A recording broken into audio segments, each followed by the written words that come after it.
चलो हेडिंग बनाओ बेटा।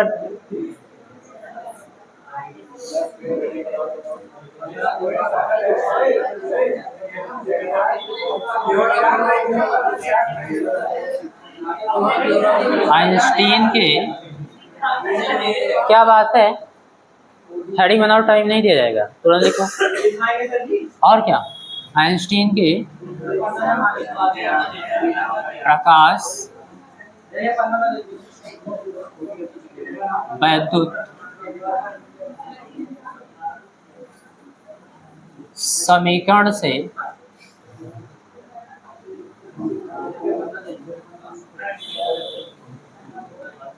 प्रकाश वैद्युत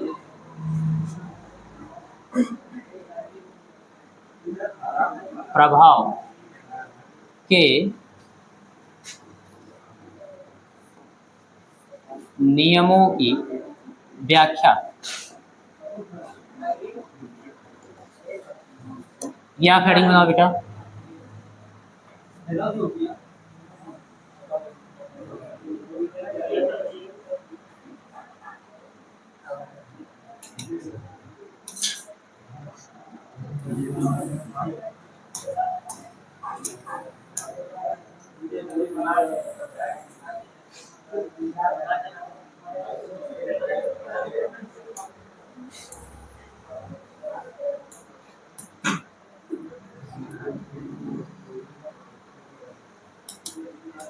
हाँ बेटा ध्यान देना, आइंस्टीन के प्रकाश वैद्युत समीकरण से प्रकाश वैद्युत प्रभाव के नियमों की व्याख्या आपको करनी है।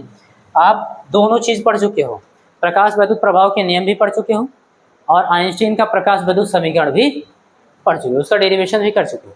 बात समझ में आ रही है? कितने नियम है बेटा प्रकाश वैद्युत प्रभाव के? कितने नियम है? हाँ, अरे आप बताओ, कौन बता रहा है 5 नियम? राजवीर सही बता रहे हो यार, सही है, इतना तो कॉन्फिडेंट रहो। चलो 5 नियम कौन कौन से हैं, कौन बताएगा? बताओ, बोल दो सर जी, दिवाली में पटाखों के साथ उड़ गया, अब याद हो जाएगा धीरे धीरे, है ना। चलो याद रखने का तरीका आपको बताए थे बेटा, पहले 2 नियम जो हैं, पहले और दूसरे, वो तीव्रता के लिए, बात समझ में आ रही है, और दूसरे जो 2 नियम है यानी तीसरा और चौथा, वो आवृत्ति के लिए, आपतित प्रकाश की आवृत्ति, आपतित प्रकाश की तीव्रता। और जो बेटा 5वां नियम है वो टाइम के लिए, किसके लिए है? ये पहले तो नियमों को समझ लो तभी तो व्याख्या कर पाओगे। तो पहला नियम क्या था तीव्रता के लिए? आपसे ये कहा गया कि अगर तीव्रता को हम लोग बढ़ाते हैं, बात समझ में आ रही है, तीव्रता को हम लोग बढ़ाते हैं तो विद्युत धारा भी क्या होती है, जो प्रकाश विद्युत धारा थी बढ़ती, और एक प्रकार से आप कह सकते हो कि उसी अनुपात में बढ़ती थी, यानी I is directly proportional capital I। प्रकाश विद्युत धारा जो थी वो आपतित प्रकाश की तीव्रता के समानुपाती होती, अगर तीव्रता 2 गुना बढ़ाओगे तो प्रकाश विद्युत धारा भी 2 गुना। बात समझ में आ रही है? इस तरीके से बढ़ती। अच्छा, धारा के बढ़ने का मतलब ये हुआ, यह धारा किस पर निर्भर है? आपतित प्रकाश की तीव्रता पर। इसका मतलब सीधा से ये हुआ कि जो नंबर ऑफ इलेक्ट्रॉन है बेटा, कौन से? प्रति सेकंड उत्सर्जित होने वाले, ये नंबर ऑफ इलेक्ट्रॉन प्रति सेकंड धातु के पृष्ठ से उत्सर्जित होने वाले इलेक्ट्रॉनों की जो संख्या होगी वो किसके अनुपात में बढ़ती थी? आपतित प्रकाश की तीव्रता के अनुपात में बढ़ती। अगर 2 गुना तीव्रता किए तो 2 गुना इलेक्ट्रॉनों की संख्या भी हो जाएगी जो उत्सर्जित हो रही थी। मान लो पहले 1 सेकंड में 100 इलेक्ट्रॉन उत्सर्जित हो रहा था और तीव्रता आप 2 गुना कर दिए तो अब 200 इलेक्ट्रॉन उत्सर्जित हो। बात समझ में आ रही है? इसलिए धारा भी 2 गुना बढ़ जाएगी। यही तो था पहला नियम। और दूसरा नियम क्या था? तो दूसरा नियम आप बता सकते हो कि जो गतिज ऊर्जा है, प्रकाश इलेक्ट्रॉनों की अधिकतम गतिज ऊर्जा, या फिर निरोधी विभव V0 का मान जो है बेटा वो आपतित प्रकाश की तीव्रता पर निर्भर नहीं करता। बात समझ में आ रही है? किस पर निर्भर नहीं करता? आपतित प्रकाश की जो तीव्रता है उस पर निर्भर। बात समझ में आ रही है? ये दूसरा नियम था। तो दोनों नियम तो हो गए तीव्रता के लिए। पहला तीव्रता बढ़ाओगे तो उसी के अनुपात में प्रकाश विद्युत धारा का मान बढ़ेगा। बात समझ में आ रही? दूसरा, जो अधिकतम गतिज ऊर्जा होगी के मैक्स प्रकाश इलेक्ट्रॉनों की या फिर निरोधी विभव वी नॉट, वो आपतित प्रकाश की तीव्रता पर निर्भर हो गया। अच्छा, तीसरा हम लोग पढ़ते हैं आवृत्ति के लिए। तो इसमें क्या था? इसमें ये था कि अगर हम लोग आवृत्ति का मान बढ़ाते हैं, ध्यान देना बेटा, इफ न्यू को आप लोग क्या करते हो? इंक्रीज करते हो, ध्यान दो, तब के मैक्स हो, एक बार रिवाइज करवा रहा हूँ आप लोगों को ताकि ठीक से समझ में आए। के मैक्स भी बढ़ेगा, बात समझ में आ रही है? या फिर आप सभी लोग पहले ही प्रूफ कर चुके हो के max is equal to e V naught, ये तो बढ़ेगा नहीं। अगर ये बढ़ रहा है इसका मतलब वी नॉट भी बढ़ेगा, निरोधी विभव भी क्या होगा? बढ़ेगा। तो चाहे आप बताओ प्रकाश इलेक्ट्रॉनों की अधिकतम गतिज ऊर्जा बढ़ जाती है या फिर निरोधी विभव। अच्छा, यहाँ एक लॉजिक है और बहुत अच्छा लॉजिक है जो आपको भ्रम में डाल सकता है, ध्यान से समझना। मैंने यहाँ पर लिखा है कि रैखिक रूप से बढ़ता है। किस रूप से बढ़ता है बेटा? रैखिक रूप से, यानी इनके और इनके बीच में आप जब ग्राफ खींचोगे, चाहे वी नॉट और न्यू के बीच में, चाहे के मैक्स और न्यू के बीच में ग्राफ खींचोगे, तो आपको एक सीधी रेखा मिलेगी। लेकिन इसका मतलब ये कभी नहीं होगा कि जो आवृत्ति है या फिर जो प्रकाश इलेक्ट्रॉनों की अधिकतम गतिज ऊर्जा के मैक्स है वो डायरेक्टली प्रोपोर्शनल हो जाए न्यू की। ये नहीं, समानुपाती नहीं है और दोनों के बीच ग्राफ सीधा मिलेगा। समानुपाती होने का मतलब ये हुआ कि इसी के अनुपात में बढ़ रहा है। अगर हम लोग आवृत्ति 2 गुना करें तो गतिज ऊर्जा भी कितनी होनी चाहिए? 2 गुना होनी चाहिए, लेकिन आप देखोगे कि 2 गुने से अधिक आएगा। बात समझ में आ रही है? और इसको अभी बता दे रहा हूँ तो अभी आधे बाद में भूल जाओगे। इसको हम लोग एग्जाम्पल लेकर समझ भी लेते हैं, बढ़िया समझ में आएगा। आप सभी आइंस्टीन का प्रकाश विद्युत प्रभाव का समीकरण आप लोगों ने पढ़ा क्या? कि जो के मैक्स है बेटा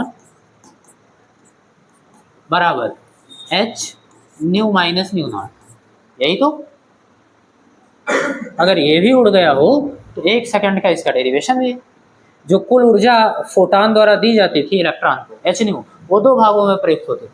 अगर एक भाग फाई नॉट है या डब्ल्यू नॉट है, जिसको आप लोग क्या बोलते हो? कार्यफलन, तो दूसरा अधिकतम गतिज ऊर्जा होगा, क्योंकि जो बची हुई ऊर्जा है उसको गतिज ऊर्जा में चेंज करेगा और ये न्यूनतम ऊर्जा है तो जाहिर सी बात है वो अधिकतम होगा।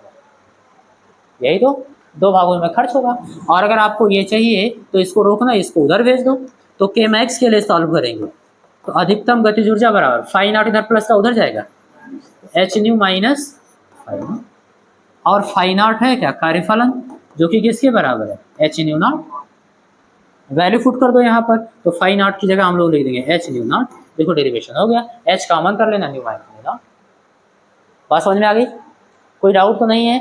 बस ये कहानी आपको वहाँ लिखनी होगी, जो आपने ये सब किया है कैसे किया। क्लियर है? तो ये तो था भैया आइंस्टीन का प्रकाश वैद्युत समीकरण। अब यहाँ पर देखना, सपोज करो पहली बार के लिए कि न्यू बराबर 10 है, ऐसे मान लो कुछ भी। क्या है बेटा? आपतित प्रकाश की आवृत्ति 10 हर्ट्ज है। अच्छा, न्यू नॉट की वैल्यू मान लो 2 है। कितना है बेटा? 2। सपोज कर लेना ऐसे। अब चलो के मैक्स की वैल्यू कितना आएगा? 10 में से 2 जाएगा, यही तो आया। चलो 2 गुना करके देखते हैं हम लोग। आवृत्ति का मान 2 गुना करेंगे और देखेंगे कि के मैक्स की वैल्यू कितनी आती है। तो इस बार के मैक्स डैश कर लो, कुछ अलग वैल्यू आने वाली ना, 2 गुना करो। तो यहाँ पर लिखोगे एच, वी की जगह पर 10 गुना 20 और 20 माइनस, ये तो नियत होगा ना, ये देहली आवृत्ति है तो किसी दिए गए धातु के लिए फिक्स होगा और अलग अलग धातु के लिए अलग अलग। तो मान लो धातु वही है, बात समझ में आ रही है, तो उसके लिए फिक्स होगा। 2 है तो 2 ही रहेगा। और 10 का 2 गुना कर दो, 10 गुना 20, 20 में से 2 जाएगा 18। इसको आप थोड़ा इस तरीके से लिख सकते हैं, 16H + 2। अगर समानुपाती होता तो न्यू को 2 गुना बढ़ाए थे तो गतिज ऊर्जा भी 2 गुना बढ़ता, यानी आना कितना चाहिए था? 16H। 8 दूनी 16 ही तो होता है, लेकिन 2 एक्स्ट्रा आ रहा है कि नहीं आ रहा? इसका मतलब है कि समानुपाती। ये बात आपको समझ में आ गई, कोई डाउट तो नहीं है? तो ये आप हमेशा याद रखना कि हम न्यू को बढ़ाते हैं, बात समझ में आ रही है, तो उसी के अनुपात में के मैक्स नहीं बढ़ता है। न्यू को अगर हम लोग 2 गुना करेंगे तो के मैक्स जो होगा वो 2 गुने से अधिक आ जाएगा। ये चीज चलो, तो ये याद रखना बस। हाँ चलो भाई, तीसरा नियम हो गया, समझ में आया कि अगर हम लोग क्या बढ़ाएंगे, आवृत्ति को बढ़ाएंगे तो अधिकतम गतिज ऊर्जा बढ़ जाएगी। अभी हम लोग इसी से व्याख्या करेंगे, जो समीकरण आपके पास है कैसे बढ़ जाएगा, ठीक है ना। अच्छा, चौथा नियम क्या था? तो चौथा नियम आपको बताया गया कि अगर जो आपतित प्रकाश की आवृत्ति है ये कम हो जाए किससे, एक न्यूनतम निश्चित आवृत्ति से, जिसको आप लोग क्या बोलते हो, देहली आवृत्ति, उससे कम हो जाए। अगर उससे कम हुआ तो कोई भी प्रकाश इलेक्ट्रॉन उत्सर्जित, यही तो था चौथा नियम, बात समझ आ रही है। अब पांचवा तो आप सब जानते हो, क्या कि फोटॉन के किसी धातु के पृष्ठ पर गिरने और यहाँ से इलेक्ट्रॉन के बाहर निकलने, बात समझ में आ रही है, कोई टाइम नहीं लिया जाता। फोटॉन के, किसी भी फोटॉन के धातु के पृष्ठ पर आपतित होने और धातु के पृष्ठ से इलेक्ट्रॉन को बाहर निकलने के बीच कोई समय पश्चता नहीं, कोई काल पश्चता नहीं होती, बात समझ में आ रही है। लेकिन याद ये रखना है कि ये अब ये चीज़ ज्ञात है, अप्रॉक्सीमेट 10⁻⁹ सेकेंड लग जाता है, बात समझ में आ रही है, 10⁻⁹ सेकेंड लग जाता है। कोई डाउट? लेकिन हम लोग यही लिखेंगे, ठीक है ना बेटा। तो ये था आपका पांचों नियम, और इन्हीं पांचों की आपको व्याख्या करनी है जो आइंस्टीन ने अपना प्रकाश वैद्युत समीकरण दिया उसकी सहायता से। स्टार्ट किया जाए। तो सबसे पहले तो उनका आप समीकरण लिखिए, तो आप लिखेंगे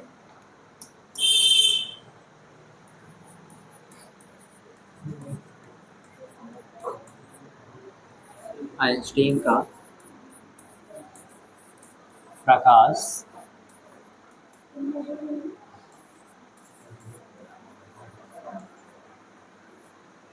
वैद्युत समीकरण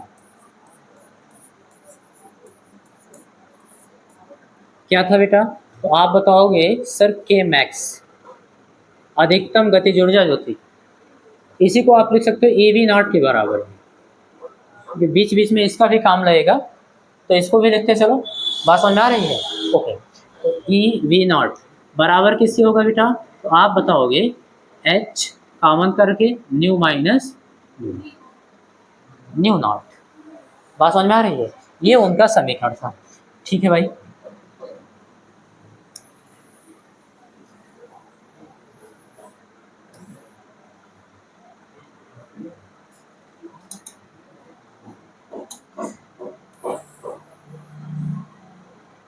ऐसे इसको लिख लेंगे और इसको कुछ इक्वेशन फर्स्ट करके बना दें ताकि आपको बार बार लिखना ना पड़े। आइंस्टीन का प्रकाश वैद्युत समीकरण से अस्पष्ट है, अब आप डायरेक्ट लिखोगे इक्वेशन फर्स्ट से अस्पष्ट, बता। यहाँ तक की बात समझ में आ गई। अब एक एक नियम की व्याख्या करना स्टार्ट करो आप। चलो,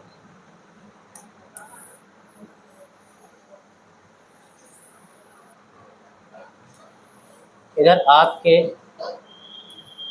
याददाश्त के लिए लिख दे रहे हैं, लिखा रहेगा। अब यहाँ पर आप स्टार्ट करेंगे पहला पॉइंट और इसमें लिखेंगे, लिखो बेटा, लिखो किसी निश्चित आवृत्ति न्यू के लिए, हाँ लिखो, किसी निश्चित आवृत्ति न्यू के लिए, यानी आवृत्ति न्यू निश्चित है, बात समझ में आ रही है। जो आपतित प्रकाश की आवृत्ति है वो फिक्स है, उसको हम लोग नहीं बदल रहे।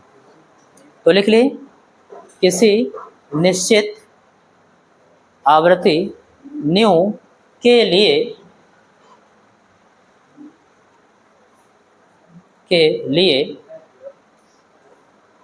लिख लिए बेटा, आपतित प्रकाश की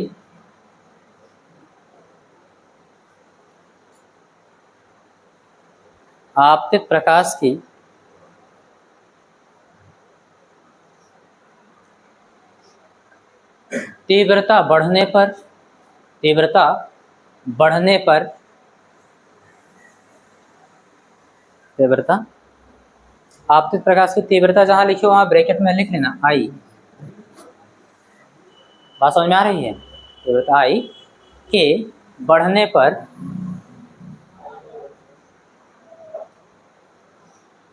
प्रति सेकंड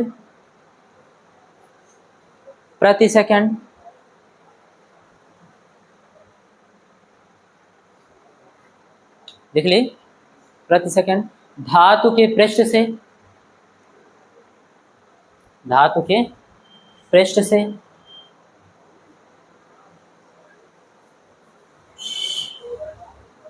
उत्सर्जित प्रकाश इलेक्ट्रॉनों की संख्या, उत्सर्जित प्रकाश इलेक्ट्रॉनों की संख्या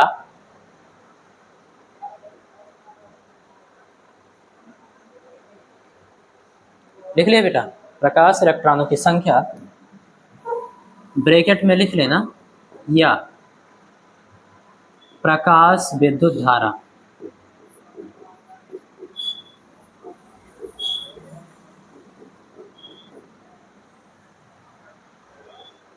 लिख लिया बेटा, या प्रकाश विद्युत धारा भी उसी अनुपात में बढ़ती है,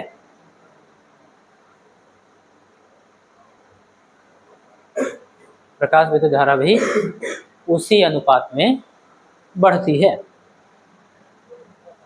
बात समझ में आ रही है? और इन सब जितने भी आप स्टेटमेंट लिख रहे हो ये सब आपको पूरा एक्सप्लेनेशन बता दिया गया है। बात समझ में आ रही है?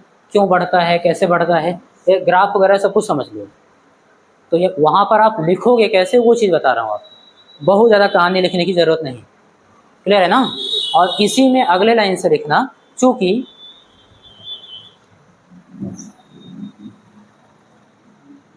देखना बेटा, चूँकि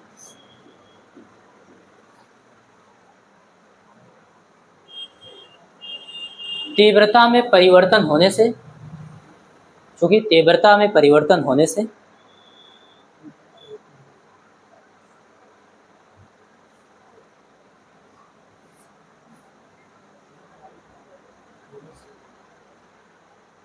लिख ले बेटा, प्रत्येक फोटॉन की ऊर्जा, फिर से बोल दे रहे हैं, चूँकि तीव्रता में परिवर्तन होने से, चूँकि तीव्रता में परिवर्तन होने से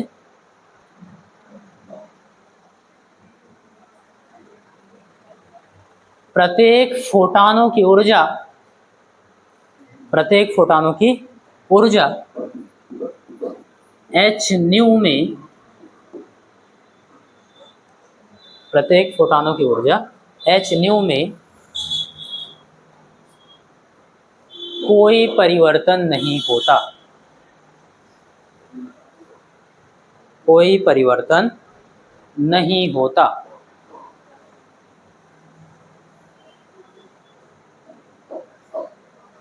बात समझ में आ गई? यहाँ पर एक चीज़ समझिएगा, इसमें एक आपको आवृत्ति को समझना है और एक आपको तीव्रता को समझना है, दो चीज़ है। तो जो आवृत्ति है बेटा, कई बार आप पढ़ चुके हो इसी चैप्टर में, जो आवृत्ति है ये किसको नियंत्रित करती है? तो आप बताओगे प्रकाश इलेक्ट्रॉनों की ऊर्जा को। किसको बेटा? यानी के मैक्स, इसको क्या करती है वो? नियंत्रित करते, कंट्रोल करते। और जो तीव्रता है बेटा, ये प्रकाश इलेक्ट्रॉनों की संख्या, प्रकाश इलेक्ट्रॉनों की संख्या, याद रखना, ये प्रकाश इलेक्ट्रॉनों की संख्या को नियंत्रित करती है और ये प्रकाश इलेक्ट्रॉनों की ऊर्जा को नियंत्रित करती है। दोनों में यही आपको डिफरेंस याद रखना है कि आवृत्ति बदली तो प्रकाश इलेक्ट्रॉन की ऊर्जा बदल जाएगी। बात समझ में आ रही है? और अगर तीव्रता बदली तो प्रकाश इलेक्ट्रॉन की संख्या जो उत्सर्जित हो रहे हैं उनकी संख्या में परिवर्तन होगा। बात समझ में आ रही है? और दोनों में वही रिलेशन, अगर ये बढ़ेगा तो ये भी बढ़ेगा, ये बढ़ेगा तो ये भी बढ़ेगा। बस यहाँ पर डिफरेंस ये है कि ये समानुपाती होता है और ये समानुपाती नहीं होता। मैंने आपको बताया। लेकिन दोनों के बीच जब ग्राफ खींचोगे तो एक सरल रेखा ही मिलेगी। बात समझ में? अभी खिंचवाऊंगा, अभी क्लियर है? ओके, तो यहाँ पर आप क्या लिखे बेटा, क्या लिखे? हाँ, एच न्यू में कोई परिवर्तन नहीं होता है, इतना लिख लिए। तो आप लिखेंगे इसलिए इक्वेशन फर्स्ट से आइंस्टीन के प्रकाश विद्युत प्रभाव समीकरण को आप देखिए, इसलिए इक्वेशन फर्स्ट से स्पष्ट है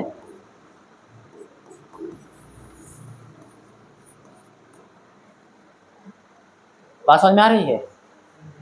फर्स्ट से स्पष्ट है कि मैक्स, लिख ले, कामा करके लिखना बेटा, आपतित प्रकाश की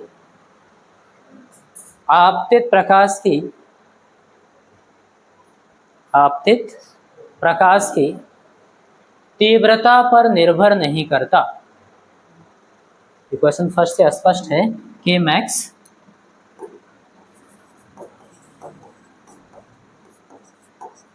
आपतित प्रकाश की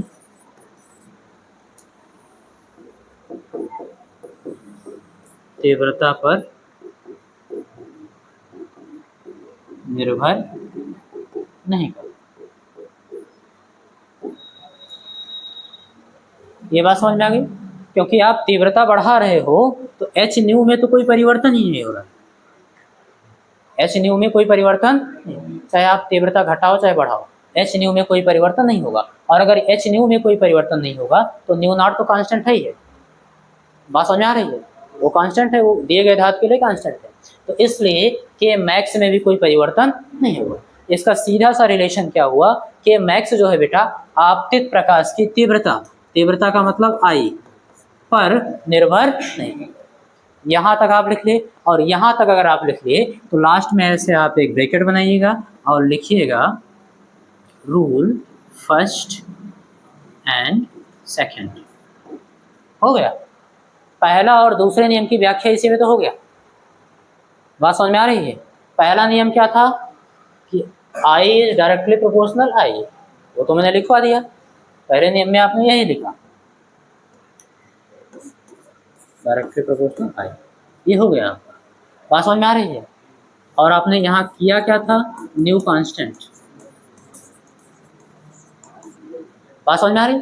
और दूसरा आपने बता दिया कि जो आपके मैक्स है बेटा, के मैक्स लिखो या फिर यहीं पर आप लिख सकते हो वी नॉट, ये भी लिख सकते हो। भाई आप देखो अगर एच न्यू नहीं बदला तो वी नॉट क्यों बदलेगा? निरोधी विभव भी तो नहीं बदलेगा। तो वहीं पर ऐसे आप करके लिख लो के मैक्स या वी नॉट, यानी कि निरोधी विभव आपतित प्रकाश की तीव्रता आई पर निर्भर नहीं। और यही आपका दूसरा नियम था। तो दो नियमों की व्याख्या आपकी हो। यहाँ तो लिखो बेटा, उसके आगे लिखना। अब तीसरा आपको ये वाला व्याख्या कराना है।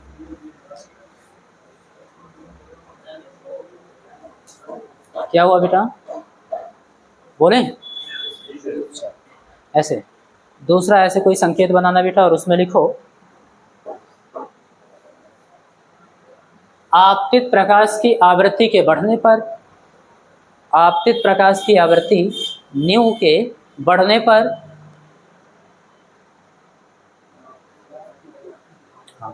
आपतित प्रकाश की आवृत्ति न्यू के बढ़ने पर, न्यू के बढ़ने पर, देखो भाई इक्वेशन फर्स्ट से ही, अच्छा एक चीज़ तो बताना भूल गए, यहाँ पर आप ऐसे लिख लेना इक्वेशन फर्स्ट से स्पष्ट है। इसी इक्वेशन से आप व्याख्या कर रहे हो ना, वैसे तो हम लोग जानते ही हैं। तो यहाँ पर आप लिखते चलना इक्वेशन फर्स्ट से स्पष्ट है।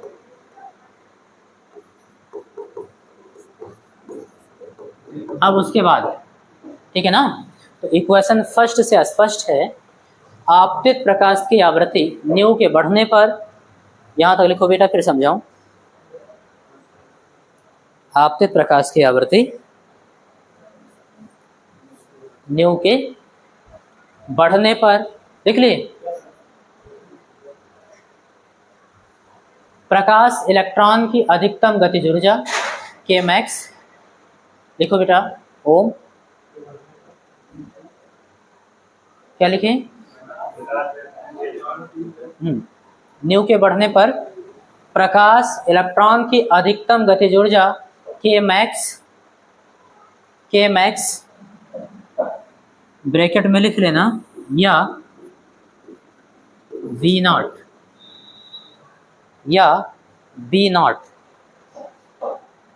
मैं एक बार फिर से रिपीट कर रहा हूँ, जिसका छोटा होगा लिख लेना। मैंने कहा है इक्वेशन फर्स्ट से स्पष्ट है, आपतित प्रकाश की आवृत्ति, यहाँ पर ध्यान देना, न्यू के बढ़ने पर प्रकाश इलेक्ट्रॉनों की अधिकतम गतिज ऊर्जा के मैक्स ब्रैकेट में लिखना अथवा V नॉट रैखिक रूप से बढ़ते हैं, रैखिक रूप से बढ़ते हैं।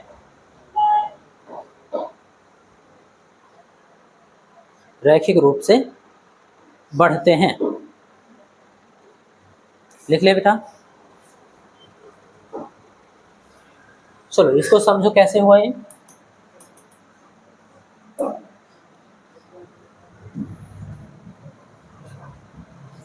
तीन तक हो गया ना? जहां पे लिखे हो वहां पर लिख लेना ऐसे ब्रैकेट में करके रूल 3। इसकी भी व्याख्या हो गई, बात समझ में आ रही है?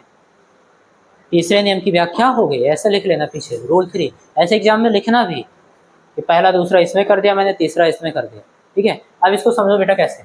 यहाँ पर ध्यान देना बेटा, के मैक्स, चलो के मैक्स का मैं समझा दे रहा हूँ, उसी के बराबर तो ई भी नॉट है, तो ई तो कांस्टेंट होगा ना।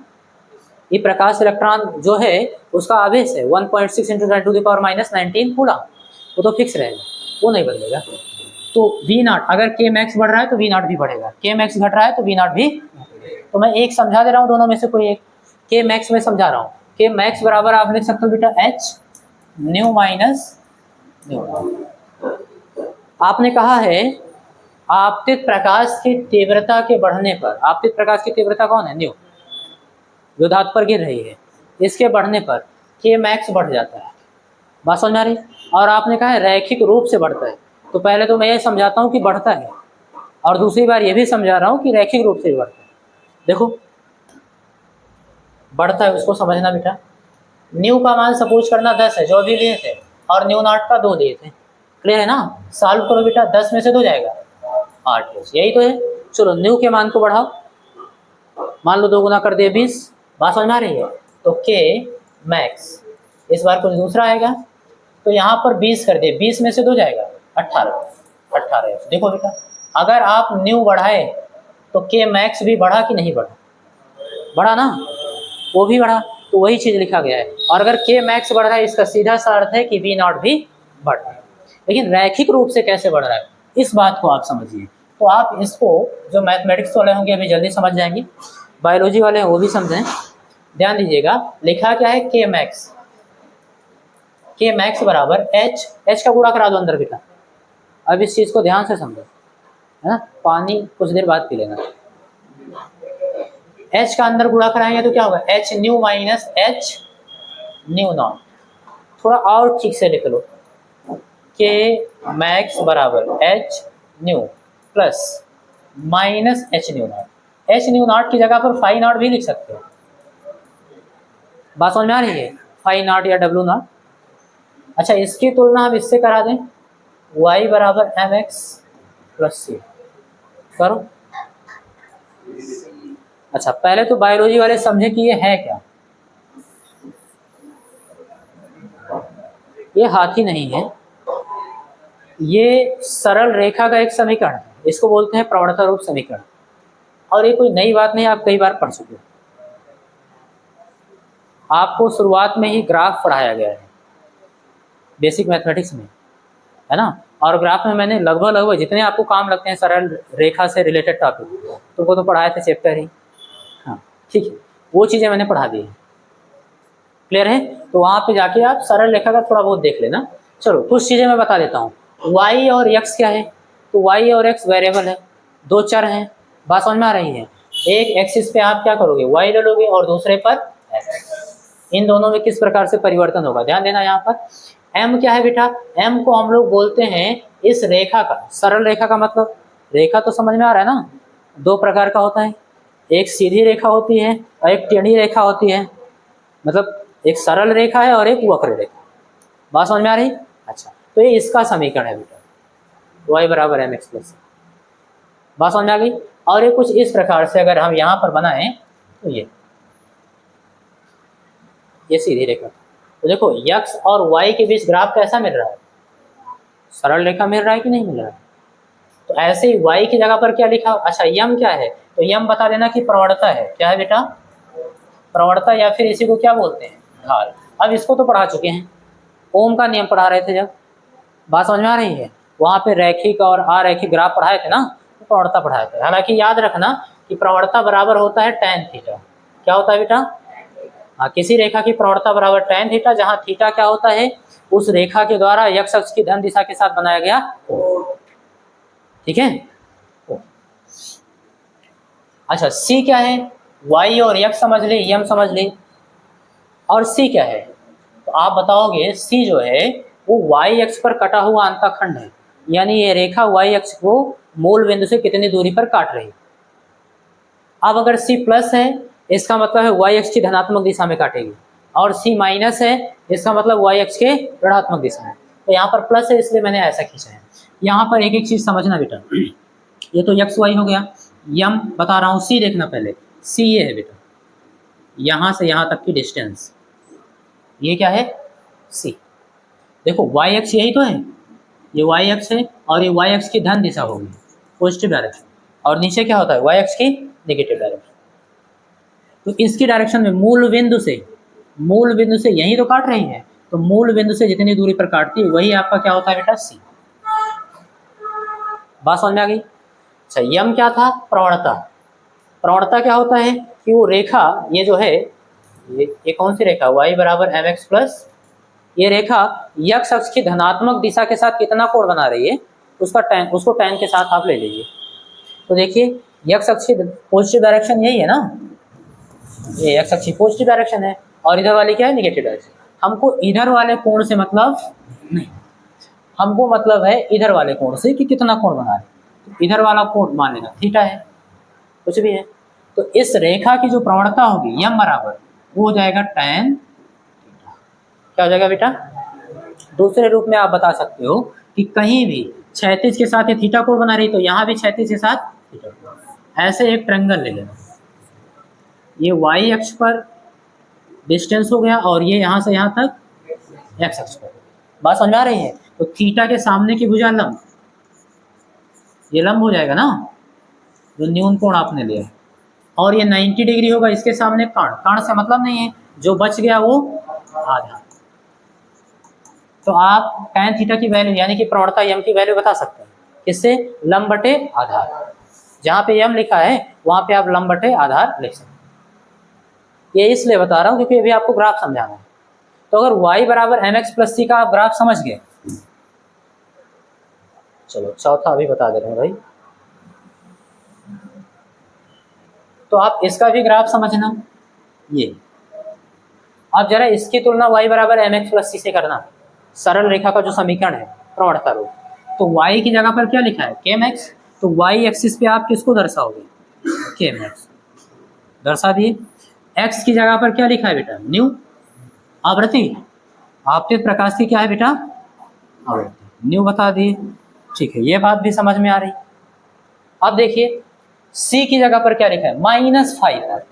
माइनस का मतलब y अक्ष की नेगेटिव डायरेक्शन में। ये सीधी रेखा तो है लेकिन ये इसको काटेगी, ये y अक्ष की पॉजिटिव डायरेक्शन थी बेटा। बात समझ में आ रही है? और ये y अक्ष की नेगेटिव डायरेक्शन, ये x अक्ष की धनात्मक दिशा है और ये ऋणात्मक दिशा होगा। ये मूल बिंदु है। अब आप ध्यान से देखना, ये जो सीधी रेखा है इसका समीकरण क्या है बेटा? के मैक्स बराबर h nu minus phi naught, यही तो है। तो आप बताओगे ये जो c की जगह पर माइनस फाई नॉट लिखा है वो ये डिस्टेंस है, यहाँ से यहाँ तक की डिस्टेंस क्या है? माइनस फाई नॉट, या फिर यहाँ एच न्यू नॉट भी लिख सकते हो, फाई नॉट की वैल्यू। ये बात समझ में आ गई? ओके। और अगर इसका ढाल निकालना चाहो तो इसका ढाल किसके बराबर आएगा बेटा? m की जगह पर कौन लिखा है? h। यानी कि यहाँ पर अगर एक ऐसे सीधी रेखा खींची जाए, क्षैतिज रेखा, तो क्षैतिज के साथ अगर यहाँ थीटा कोण बना रही तो यहाँ भी ऐसे एक ट्रायंगल ले लेना। बात समझ में आ रही है। और ये जो थीटा है, अगर इस थीटा को हम लोग tan के साथ लें, किसके साथ बेटा? tan के साथ, यानी tan थीटा, तो किसके बराबर आएगा? h के बराबर आएगा। यहाँ तक की बात समझ में आ गई। कुल मिला के हमको समझना ये था कि रैखिक रूप से बढ़ता है। बात समझ में आ रही है। तो यहाँ से आप देखना बेटा, देखो न्यू जैसे जैसे हम लोग बढ़ाते जाएंगे के मैक्स का मान भी देखो बढ़ता जाएगा। और किस रूप में बढ़ रहा है? एक सरल रेखा। यही आपको समझाना था। बात समझ में आ गई। याद रखना के मैक्स तो कम, के मैक्स कम, लेकिन निरोधी विभव के मैक्स की जगह आप कितना लिख सकते हो? ई वी नॉट। क्या लिख सकते हो बेटा? तो निरोधी विभव और न्यू, निरोधी विभव और आपतित प्रकाश की आवृत्ति, इन दोनों के बीच ग्राफ बहुत पूछा गया, विचरण। बात समझ में आ रही है। तो वो अभी आपको मैं पढ़ाऊंगा, ठीक है। तो कुछ ऐसे ही होगा, बहुत ज़्यादा घबराने की जरूरत नहीं है। बस यहाँ से ई हमको हटा देना होगा, y बराबर एम एक्स प्लस सी बनाना है ना, तो y का गुणांक कितना होता है? 1। तो ऐसे न्यू वी नॉट का गुणांक कितना कर लेंगे? 1। बस मिल जाएगा, ग्राफ खींच देंगे, ठीक है। इतना ही करना है, 2 नंबर फटाक से मिल जाता है। चलो देखते हैं। तो तीसरा एक्सप्लेनेशन आपको समझ में आया बेटा, तीसरे नियम का। तीसरा नियम आपने क्या कहा? कहा इक्वेशन फर्स्ट से स्पष्ट है कि अगर हम न्यू बढ़ाएंगे, क्या बढ़ाएंगे बेटा? न्यू बढ़ाएंगे तो के मैक्स या फिर वी नॉट बढ़ेगा। और किस रूप में बढ़ेगा? रैखिक रूप में बढ़ेगा। फिर भी समानुपाती नहीं है, ये भी मैंने आपको बता दिया। क्लियर है। अब चौथे नियम का एक्सप्लेनेशन देख लीजिए। चौथा नियम क्या था? अगर हम आपतित प्रकाश की आवृत्ति को एक न्यूनतम निश्चित आवृत्ति से कम कर दें तो धातु की सतह से कोई भी प्रकाश इलेक्ट्रॉन उत्सर्जित नहीं होगा, ठीक है ना। देखो कैसे।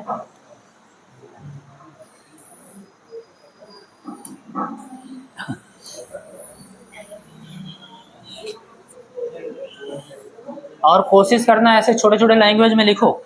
बात समझ में आ रही है। वैसे तो बहुत एक्सप्लेनेशन इसका है, बड़ा बड़ा लैंग्वेज कर सकते हो, लेकिन ऐसे लिखना। चलो भाई, इसमें आप लिखोगे यदि, बातचीत नहीं बेटा, ध्यान दो। अरे पहले ही पढ़ लिया सब कुछ, खत्म। यह देख लो अभी।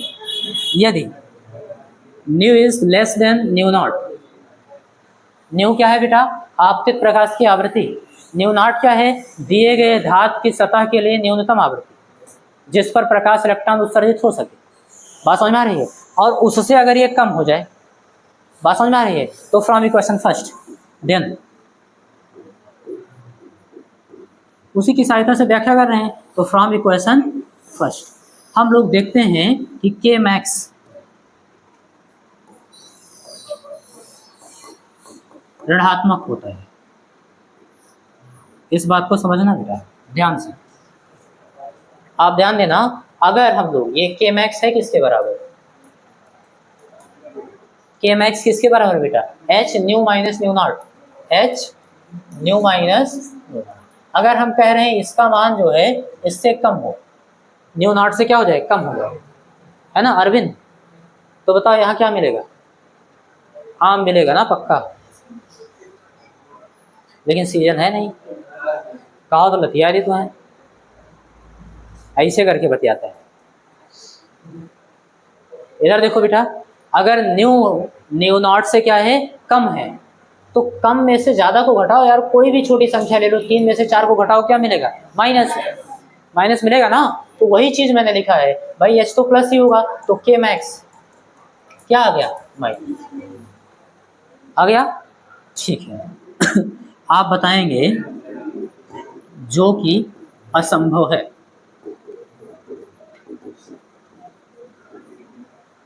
अब इसको भी समझिए असंभव क्यों है। हम लोग पढ़ते हैं फर्स्ट ईयर में यांत्रिक ऊर्जा, ब्रह्मांड की सभी यांत्रिक ऊर्जाओं को 2 भागों में बांट देते हैं, गतिज ऊर्जा और स्थितिज ऊर्जा, यही ना। और दोनों का योगफल नियत रहता है। और हम ये भी बताते हैं कि गतिज ऊर्जा कभी भी ऋणात्मक नहीं होती, और यहाँ पर गतिज ऊर्जा ऋणात्मक है, तो इसीलिए बोला जा रहा है असंभव है। और क्यों नहीं हो सकती? स्थितिज ऊर्जा तो धनात्मक ऋणात्मक कुछ भी हो सकती है, लेकिन गतिज ऊर्जा कभी भी ऋणात्मक नहीं होगी। वो इसलिए क्योंकि गतिज ऊर्जा की जगह आप लिख सकते हो ½ mv², और गतिज ऊर्जा अधिकतम है, इसका मतलब वेग अधिकतम है।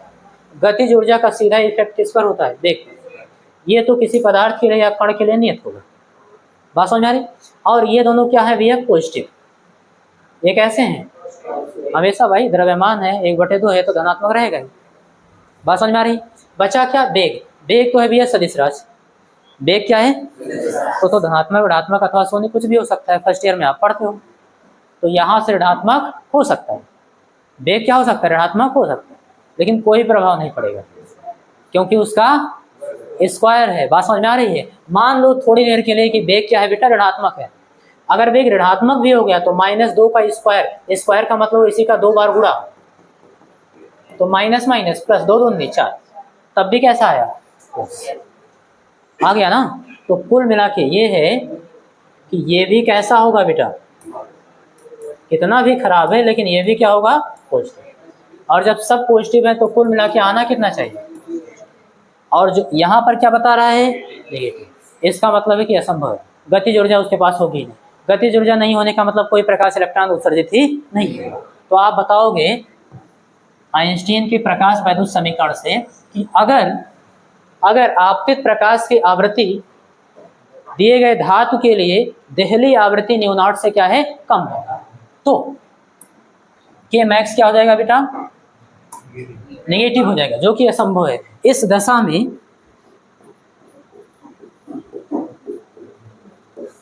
कोई प्रकाश इलेक्ट्रॉन, लिख लो बेटा तुरंत, कोई प्रकाश इलेक्ट्रॉन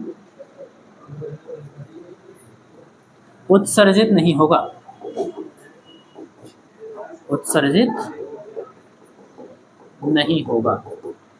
लो, और इसके पीछे क्या लिखोगे आप? रूल 4, चौथे नियम की भी व्याख्या होगी। बात समझ में आ रही है? चौथा ही तो था, फटाफट इसको लिखो फिर पांचवा बताएं।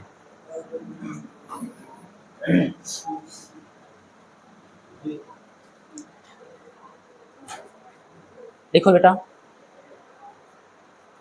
लिख लिए? जल्दी लिखो यार।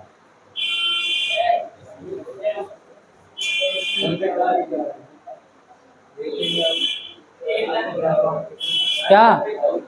अरे लिखो, इस दशा में कोई प्रकाश इलेक्ट्रॉन उत्सर्जित नहीं होगा। लिख ली? अरे ये तो लिखना है, बिना इसके लिखे कैसे लिखोगे? तुम तो यार प्राइमरी की तरह पूछते हो।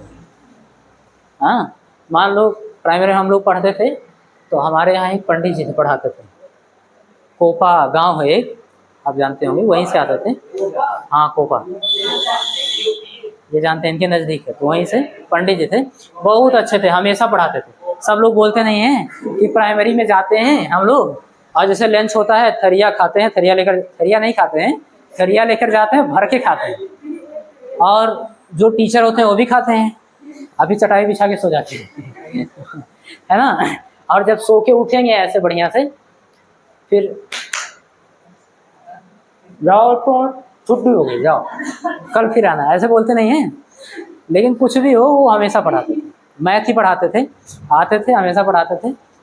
तो कहीं गलती से मान लो उनसे चाक से इधर उधर कुछ ऐसे बन गया तो हम लोग पूछते थे सर जी क्या हो गया इसको भी लिख लेते थे कई बार। तो हम लोग जब चेक कराने ले जाते थे तब वो पूछते थे कि ये क्या है, तो हम लोग बताते थे सर जी आप लिखवाए थे मतलब सोचने वाली बात है, हम लोग इतना नहीं समझ पाते थे कि क्या पढ़ रहे हैं, इतना होता है जो हम लोग छोटे थे। तो आप लोग तो समझ पा रहे हो ना क्या पढ़ रहे हो अगर ऐसा है तभी ऐसा होगा, दोनों लिखना है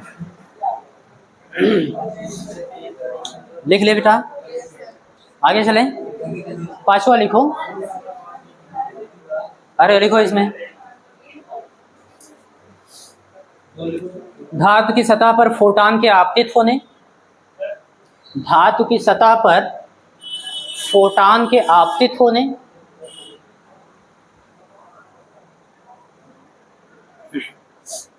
धातु की सतह पर फोटॉन के आपतित होने और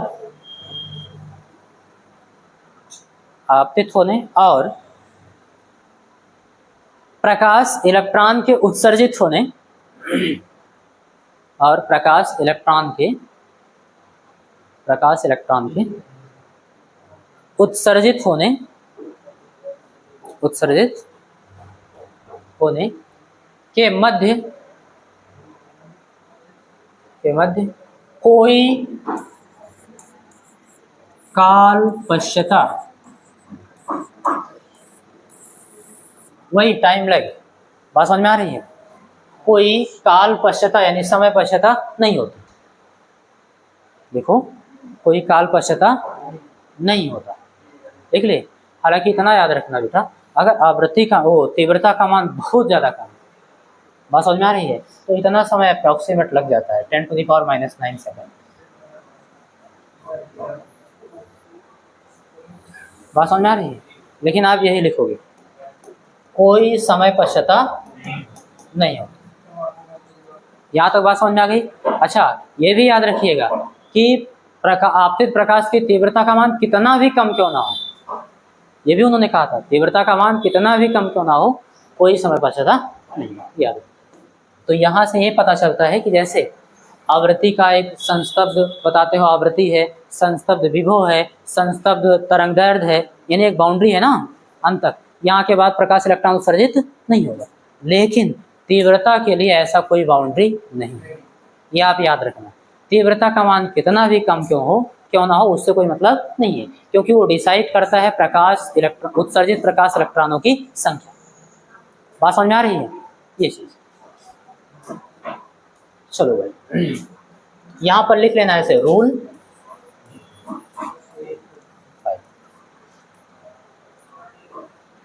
बात समझ में आ गई बेटा?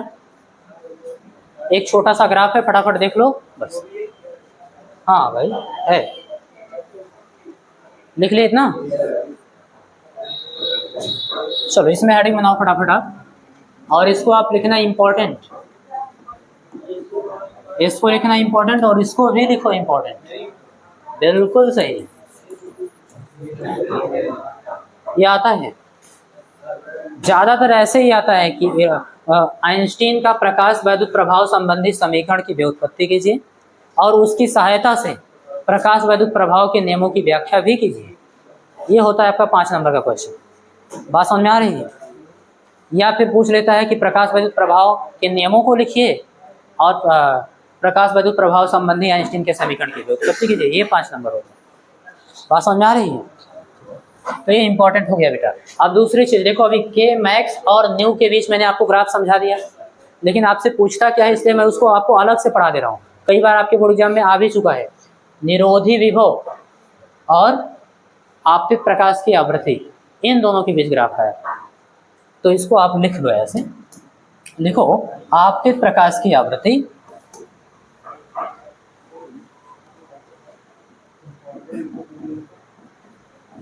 आपतित प्रकाश की आवृत्ति के साथ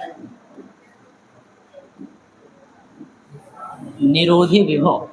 अच्छा, आपतित प्रकाश की आवृत्ति को आप लिख लो, किससे लिखते हो? न्यू से। किससे बेटा? के साथ निरोधी विभव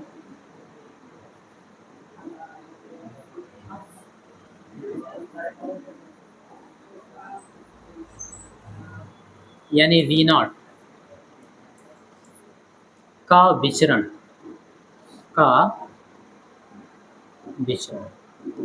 ये आप ऐसे लिख लो।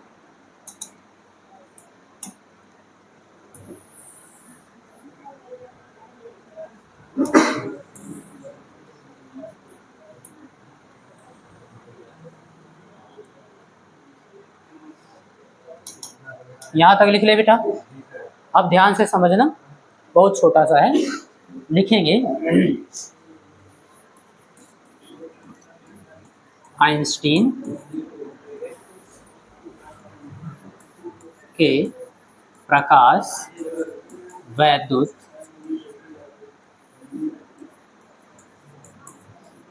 समीकरण से। अच्छा, आइंस्टीन का प्रकाश वैद्युत समीकरण है क्या? थोड़ा सा इधर भी डिस्कशन हो जाए। बताओ बेटा, आप बताओ आइंस्टीन का प्रकाश वैद्युत समीकरण, आप बताओ। हाँ हाँ हाँ हाँ, देख लो क्या कह रहा है। ध्यान देना बेटा, के मैक्स बराबर H nu minus h nu not, यही तो था, यही था ना, ठीक है। अच्छा, बट हम सभी जानते हैं बेटा कि मैक्स जो होता है ई वी नॉट के बराबर होता है। हम ऐसा इसलिए लिख रहे हैं क्योंकि हमको वी नॉट के बीच में ग्राफ चाहिए। बात समझ में आ रही है? तो ये वाला लिखेंगे। तो यहाँ के मैक्स की जगह आप क्या लिख सकते हो बेटा, ई वी नॉट बराबर H nu minus h nu not. लेकिन हम सभी जानते हैं y बराबर क्या होता है बेटा, एम एक्स प्लस सी। बात समझ में आ रही? तो आपको इस टाइप से एक क्वेश्चन बनाना है कि y का गुणांक क्या होगा, एक, यानी v नॉट का गुणांक क्या होना चाहिए, एक, यानी e को हटाना है। तो आप एक काम करिए, e से दोनों पक्षों में भाग कर दीजिए, e से क्या करिए, दोनों पक्षों में, तो या फिर e से यहाँ भाग करोगे एक बचेगा, एक से गुणा कराओगे v नॉट। बेटा अभी लिख लेना, पहले समझ गया ना, v नॉट बराबर, इसमें जब e से भाग करोगे तो h upon e into nu, यही आएगा, माइनस यहाँ पे h upon e into V nu naught. बात समझ में आ रही? इसको आप इक्वेशन फर्स्ट बना दो और यहाँ पर लिखना इक्वेशन फर्स्ट की तुलना सरल रेखा के प्रवणता रूप, सरल रेखा की प्रवणता रूप समीकरण क्या है बेटा, y बराबर एम एक्स प्लस सी से करने का, ठीक है। तो जब हम तुलना करेंगे तो भैया y एक्सिस, y की जगह पर क्या है, v नॉट, ठीक है।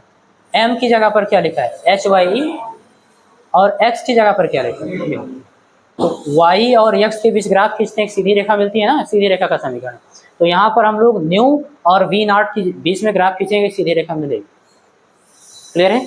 अच्छा, अंतःखंड c बराबर होगा क्या, जब तुलना कराओगे बेटा तो m की जगह पर क्या मिलेगा, m की जगह पर क्या मिलेगा, h अपान ई, एक तो ये हो गया भाई, ठीक है।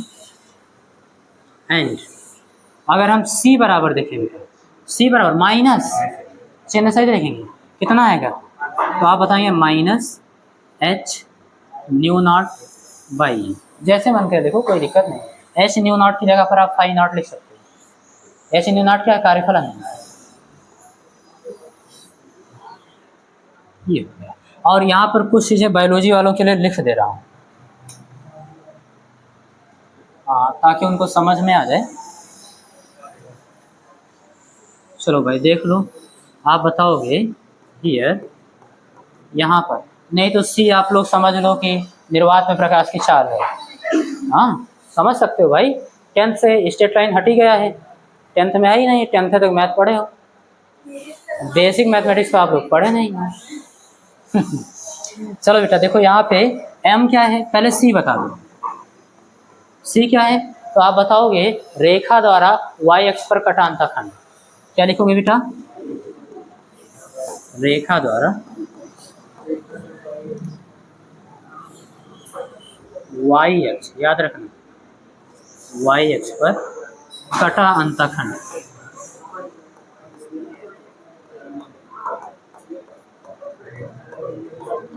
ठीक है बेटा, बातचीत नहीं। अब देखो यम क्या है, आप बताओगे रेखा की प्रवणता, या फिर इसी को क्या बोलते हैं बेटा, ढाल, क्या बोलते हैं, अच्छा ये किसके बराबर होता है, तो इसको मैं यहाँ ऐसे ही परिभाषित कर दे रहा हूँ, m बराबर होता है बेटा tan थीटा के, किसके बराबर होता है, tan थीटा के। और आप बताओगे कि जहाँ थीटा जो होता है वो रेखा द्वारा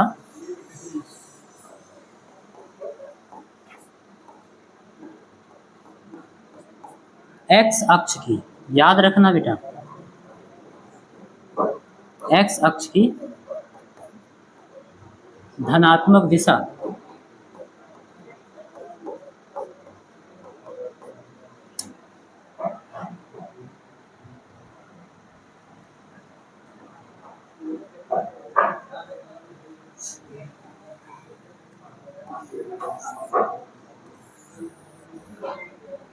एक्स अक्ष की धनात्मक दिशा के साथ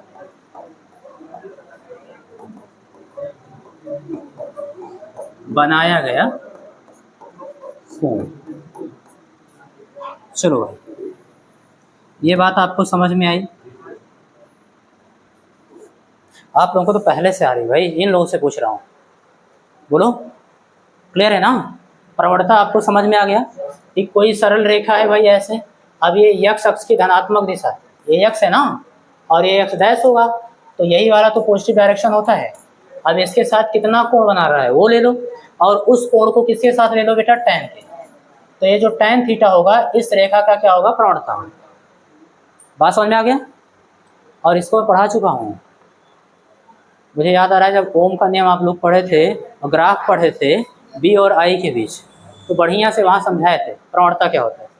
बात समझ में, कब धनात्मक होगा कब ऋणात्मक, ये सारी चीज़ें वहाँ पर बताए। तो एक बार कॉपी देखना, वहाँ पर ज़्यादा बढ़िया समझ में आएगा। चलो भाई, अब इसका हम लोग ग्राफ खींच सकते हैं, क्लियर है ना? चलो, तो एक ले लेंगे एक्स एक्सिस और वाई एक्सिस। यहाँ पर ध्यान देना बेटा,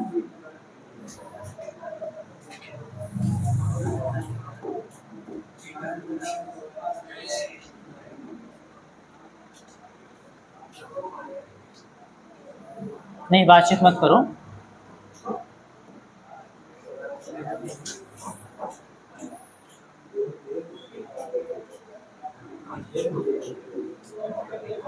चुप, इधर देखो,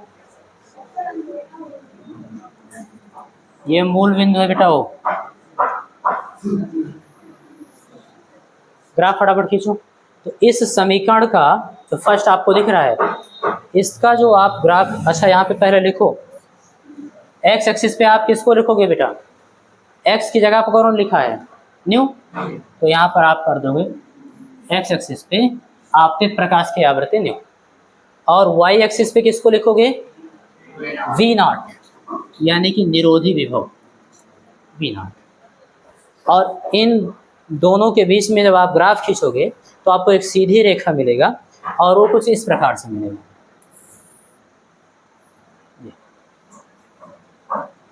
ऐसा। समझा रहा हूँ कैसे बेटा?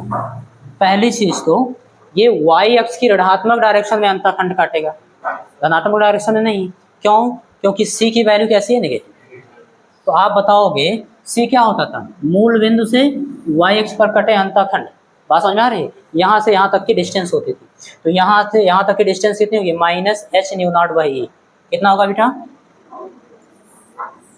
यहाँ से यहाँ तक की डिस्टेंस आप लिखोगे minus h nu naught by, अगर कहीं पे लिखा है फाई नॉट बाई ई या डब्ल्यू नॉट बाई ई तो वो भी सही है, क्योंकि एच न्यू नॉट की जगह आप वो लिख सकते हैं। ये हो गया बेटा आपका कटा हुआ अंतःखंड, ठीक है। और अगर ये लाइन जो है एक्स अक्ष की धनात्मक डायरेक्शन यही तो है, इसके साथ कितना कोण बना रही है बेटा, थीटा। तो ऐसे कोई भी क्षैतिज रेखा खींच दो भाई,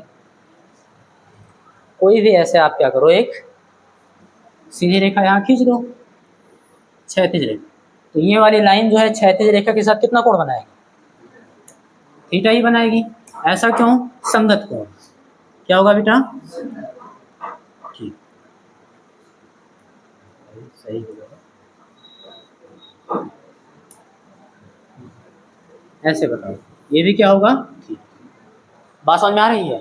इस रेखा का समीकरण यही होगा बेटा। आप बताओगे v नॉट बराबर H by E into new minus H by E into new. बात समझ में आई? ओके बेटा, यहाँ पर आप ध्यान देना, एक लाइन ऐसे ऊर्ध्वाधर खींच सकते हो जो वाई अक्ष के क्या हो, समांतर।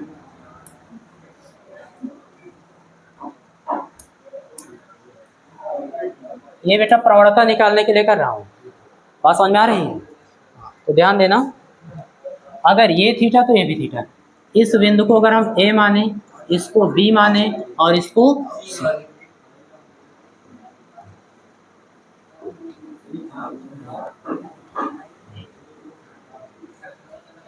तो इस रेखा की प्रवणता, ध्यान देना बेटा,